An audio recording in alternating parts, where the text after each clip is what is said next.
And if you don't have the right foundational elements in place and you have a bunch of employees running around in the marketplace and they're underwhelming your brand or they're undermining your deliverable, would you agree that's going to hurt your business? Now, here's what we know by studying thousands of businesses. And every time we work with an HVAC business, we reverse engineer against what I'm going to show you here. These are called breakpoints. Every business has them, and at almost every single breakpoint, you encounter the same experience. 100,000 to 3 million is breakpoint 1. It's the what you do. Does the what you do work? And if you can get your business up to $2 or $3 million doing the what you do, then you know you have an opportunity to create a real business. And we have deep workshops, like 2-day workshops, where we literally go through and break down what are the specific key performance indicators that you need to know if you're building into value or if you're building into a less value organization. Now, once you get up to the top of breakpoint 3, it's going to change from the what you do. And this is where a lot of business owners get confused because they don't make the technical move. It's going to change from what you're doing to who you're doing it with. You now have to build a team of people that are going to complement what you do. And that means they're going to represent you in the marketplace. And if you don't have the right foundational elements in place and you have a bunch of employees running around in the marketplace and they're underwhelming your brand or they're undermining your deliverable, would you agree that's going to hurt your business? So knowing what elements you need to have in place so you can find, attract, align, develop, and retain great people to keep them representing at the highest level your brand and your promise within the community becomes a new challenge for business owners. How many of you have ever encountered trying to keep your talent aligned with your mission, vision, and values? Has anybody ever let you down? You think you got this amazing person and you think they're out crushing it, and then clients start calling you and telling you about all the problems, and now you're stopping what you're doing and you're going back out in the field with your team to fix things that other people broke.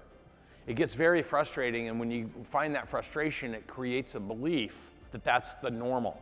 And what happens is you start limiting your growth because you start getting frustrated by the performance of other people that you're trying to get to help you build your business.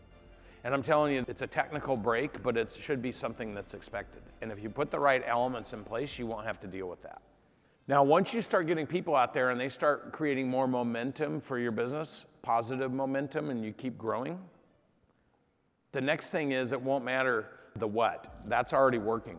The who will always matter, but now it goes to the how. Breakpoint 3 is 8 million to 15 million. And what happens in breakpoint 3 is if you don't have a leadership team developed, this is where the rule of 3. So by the time you're between 8 and 15, you need 3 people that are in leadership positions because the complexity of the business gets wider and it gets deeper. You have more people doing more things. Does this make sense? So by the time you get to 18 to 15 million, you need to have 3 leaders in place.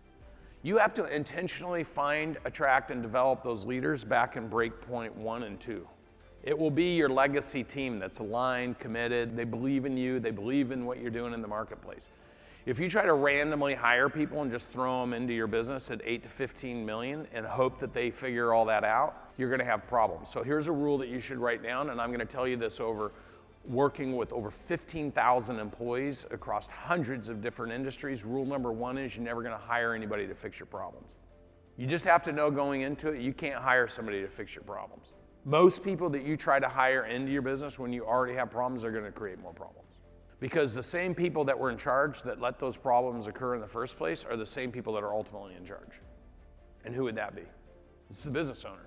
So what you have to know, first of all, before you try to hire somebody to fix your problems, you got to identify that you have problems. You got to understand where the root of those problems came from, and you got to have someone you can work with to solve those problems. Then you go hire those people to come help you.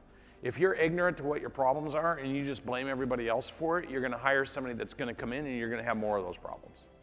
So it's important to understand the psychology of growing. And then how do you make sure that when you find people that you need to help you, how do you onboard them the highest impactful way possible to create the most value possible before they break something else that's already kind of working in the business?